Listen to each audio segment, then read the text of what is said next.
Hi friends, இன்றைக்கி நம்ம ஆனாஸ் குக்கிங்கில் ஒரு ஸ்பைசியான தவா ஃபிஷ் ஃப்ரை எப்படி பண்ணுறது அப்படின்னு தாங்க பார்க்க போகிறோம். இன்றைக்கி நான் ரெட் ஸ்னாப்பர், அதாவது சங்கரா ஃபிஷ் எடுத்திருக்கேங்க. 2 ஃபிஷ் எடுத்திருக்கேன். கத்திலேயே முன்னாடியும் பின்னாடியும் வந்து பார்த்திங்கன்னா நிறைய கீரல் போட்டிருக்கேன். மசாலா வந்து உள்ளே நல்லா இறங்கணுங்கிறதுக்காக. இப்போ மசாலா எப்படி ரெடி பண்ணுறதுன்னு பார்ப்போம். ஒரு பவுலில் 1 டேபிள் ஸ்பூன் அளவுக்கு காஷ்மீரி ரெட் சில்லி எடுத்திருக்கேன். அப்புறம் தேவையான அளவு உப்பு, கொஞ்சமாக மஞ்சத்தூள், ஒரு டீஸ்பூன் அளவுக்கு இஞ்சி பூண்டு பேஸ்ட் நல்லா ஃபைனாக அரைச்சிக்கோங்க.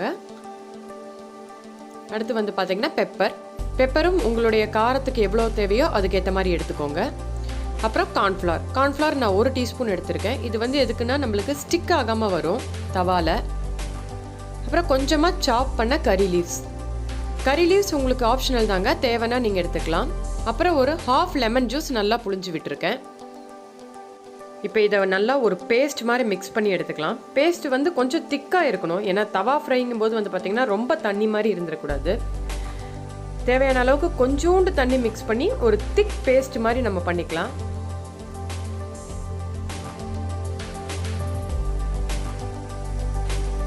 பாருங்கள், அது இந்த கன்சிஸ்டன்சியில் வந்து பார்த்திங்கன்னா ஒரு திக்கான ஒரு பேஸ்ட் மாதிரி ரெடி பண்ணிக்கோங்க. இப்போ மிக்ஸ் பண்ணி வச்சுருக்கிற அந்த பேஸ்ட்டை நல்லா ஃபிஷ் மேலே தடவி விட்டுக்கோங்க. முக்கியமாக நம்ம போட்டிருக்கிற அந்த கட்ஸ், அந்த கீரல்குள்ளெல்லாம் நல்லா அந்த மசாலா நல்லா இறங்குற மாதிரி நல்லா தடவி விட்டுக்கோங்க. ஒரு சின்ன கேப் கூட விடாதீங்க. மசாலா ஃபுல்லாக நல்லா அது மேலே கோட் பண்ணி விட்டுருங்க.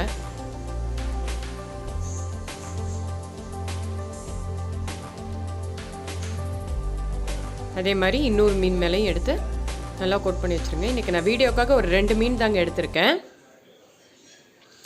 நீங்கள் எவ்வளோ ஃபிஷ் எடுக்கிறீங்களோ அதுக்கேற்ற மாதிரி நீங்கள் இன்க்ரீடியன்ஸோட லெவல் சேஞ்ச் பண்ணிக்கோங்க.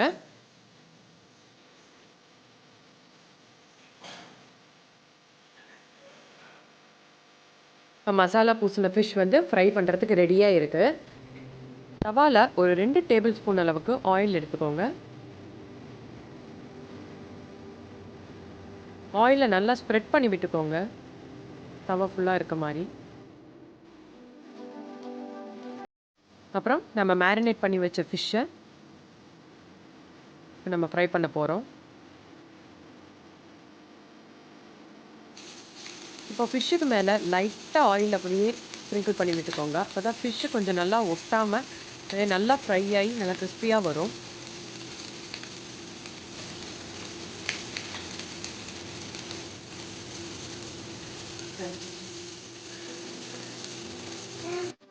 நல்லா ஒரு 10 மினிட்ஸ் போல் ஒரு பக்கம் ஃப்ரை ஆனதுக்கப்புறம் திருப்பி போட்டுக்கோங்க ஃபிஷ்ஷை. பார்த்திங்கன்னா தெரியும், ஃபிஷ் நல்லா ஃப்ரை ஆகிருக்கு. அடுத்து அதே போல் அந்த பக்கம் திருப்பி ஒரு 10 மினிட்ஸ் ஃப்ரை ஆனதுக்கப்புறம் திருப்பி இந்த சைடு திருப்பி போட்டுக்கோங்க. இதே மாதிரி ஒரு 2 டைம் நல்லா திருப்பி போட்டு நல்லா ஃப்ரை பண்ணி எடுங்க. ஏன்னா தவா ஃபிஷ் வந்து பார்த்திங்கன்னா உங்களுக்கு நல்லா ஃப்ரை ஆனாதான் நல்லா அந்த காரசாரமாக நல்லாயிருக்கும். கடைசியாக கொஞ்சமாக கறி லீவ்ஸ் மேலே போட்டுக்கோங்க. அந்த கறி லீவ்ஸோட ஃப்ளேவர் உங்களுக்கு நல்லா தெரியும். அவ்வளோதாங்க, நல்ல ஒரு டேஸ்டியான நல்ல ஒரு கிறிஸ்பியான தவா ஃபிஷ் ஃப்ரை வீட்டிலே ரெடி ஆகிடுச்சு. இன்றைக்கி சண்டே ஃபிஷ் எடுத்துருந்தீங்கன்னா மறக்காமல் இந்த ரெசிபி ட்ரை பண்ணி பார்த்துட்டு உங்கள் கமெண்ட்ஸ் என்ன அப்படிங்கிறத கீழே கமெண்ட் பாக்ஸில் சொல்லுங்கள். நம்ம சேனல் என்ன சப்ஸ்கிரைப் பண்ணாமல் இருந்திருந்தீங்கன்னா சப்ஸ்கிரைப் பண்ணிக்கோங்க. மறக்காமல் இந்த பெல் பட்டனையும் ப்ரெஸ் பண்ணிக்கோங்க. தேங்க்யூ ஃபார் வாட்சிங்.